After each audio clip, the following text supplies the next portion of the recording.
ప్రియమైన దేవునికి బిడ్డలారా, ఈ రోజే మన శరీరము ఎలాగుంది అంటే పాపములో నింపబడిపోయింది. పాపము మన శరీరములో వేలబడి చేస్తుంది. పాపము మన శరీరములో ఒక గుర్తుగా ఉండిపోతూ ఉంది. పాపము మన మధ్యనే మరి ఏమై ఉన్నదండి, ఒక గుర్తుగా కనబడుతూ ఉంది. ఆ గుర్తుని సెరుపు వేయటానికి యేసుక్రీస్తు రక్తము మన శరీరం మీదను, మనలో ఉన్న అపవిత్రాత్మ మనలో వేలుబడి చేయకుండా ఉండడం నిమిత్తము యేసుక్రీస్తు రక్తము చాలా ఉపయోగకరంగా ఉంటుంది.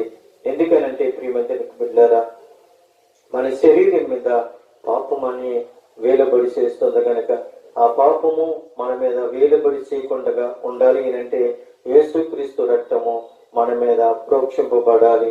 ఎందుకనంటే మన శరీరము ఏమై ఉన్నదంటే శవమునకు లోనై ఉన్నది. ఈ శరీరము మరణించడానికి కానీ జీవించడానికి కాదు. ఏదో ఒక రోజును ఈ శరీరము ఏమై ఉన్నదంటే మృతమైపోతుంది, ఎందుకు పనికిరాదు. మట్టిలో కలిసిపోద్ది. అయినప్పటికీ కూడా ఈ శరీరము ఎందుకు కూడా ఉపయోగకరంగా లేదు.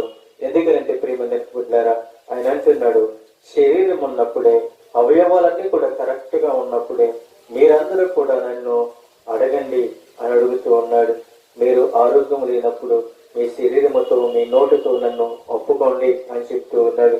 అందరి మీద ప్రియమైన బిడ్డలారా, ప్రభు అంటూ ఉన్నాడు, మీ శరీరమందు పాపమును వేలనీయుకుడి అని అడుగుతున్నాడు. మన శరీరం